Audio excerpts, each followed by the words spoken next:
Hey there. Subscribe. Di adegan sebelumnya terpaksa menikahi tuan muda memperlihatkan tuan muda Bimana menjemput Kinanti dari tempat spa dengan cara merangkul Kinanti di depan para karyawan.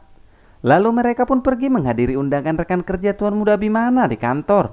Dan sesampainya di kantor, kembali lagi tuan muda Bimana disambut oleh rekan kerjanya beserta beberapa wartawan juga ikut meliput acara pertemuan mereka. Membuat Kinanti heran dan canggung.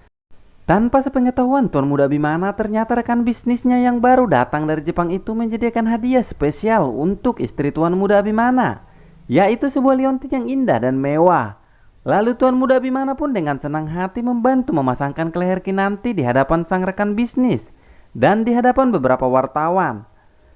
Tuan muda Bimana pun sambil membisikkan ke Kinanti agar wajahnya jangan tegang, dan semua kejadian itu ditayangkan di televisi.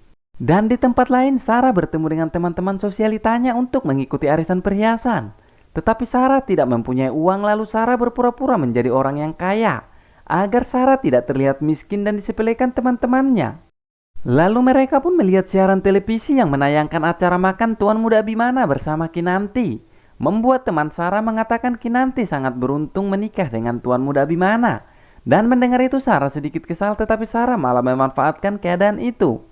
Demi mendapatkan kepercayaan dari teman-temannya agar memberikan perhiasan padanya, Sarah mengatakan bahwa hidupnya pun penuh kebahagiaan dan kekayaan karena istri dari tuan muda Bimana adalah kakak dari Kinanti sendiri.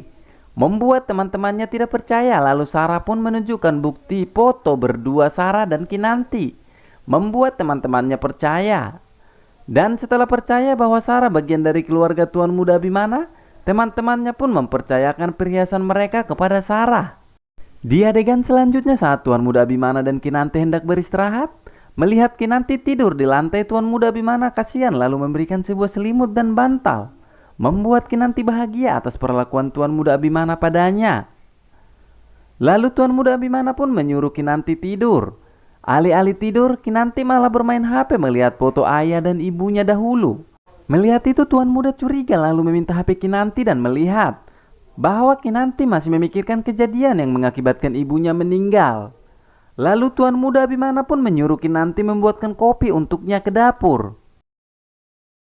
Setelah Kinanti sampai di dapur membuat kopi, Oma datang menghampiri dan memberitahukan resep kopi kesukaan tuan muda Bimana.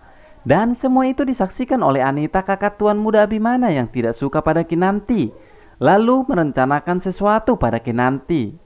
Sesaat setelah Oma pergi tidur saat Kinanti mengantarkan kopi, dengan sengaja Anita menabrak Kinanti hingga kopinya tumpah ke tangan Anita, membuat Anita memarahinya.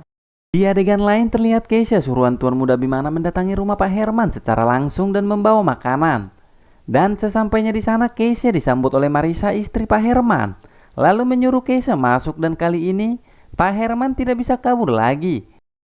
Marisa yang tidak tahu suaminya menjalin hubungan dengan Keisha bersikap biasa aja, padahal Pak Herman suaminya sudah tidak bisa berkata apa-apa. Dengan cepat Keisha berpura-pura langsung pulang, membuat Pak Herman mencari cara agar bisa menemui Keisha pada malam itu. Karena tidak mengetahui apa yang sedang terjadi, membuat Marisa bahagia mendapat makanan dari Keisha tepat saat suaminya lapar. Padahal Pak Herman lagi panik memikirkan bagaimana caranya agar bisa menemui Keisha dan menjelaskan semuanya. Pak Herman pun berpura-pura mengangkat telepon dari perusahaannya mengatakan bahwa ada urusan yang urgent banget, membuat Pak Herman buru-buru pergi dan mengatakan pada Marisa bahwa Pak Herman tidak pulang dan akan tidur di kantor, membuat Marisa mulai berpikiran ada yang tidak beres pada suaminya.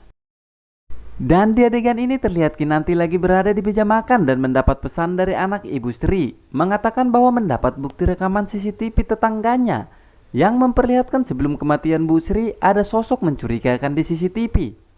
Akankah tuan muda Bimana membantu Kinanti mencari kebenarannya? Penasaran dengan cerita selanjutnya? Saksikan terus alur cerita Terpaksa Menikahi Tuan Muda di Simbol TV. Dan seperti biasa, jika suka dengan video ini tekan subscribe, like, komen, dan share agar Simbol TV semangat melanjutkan alur cerita berikutnya. Ingat, hanya di Simbol TV.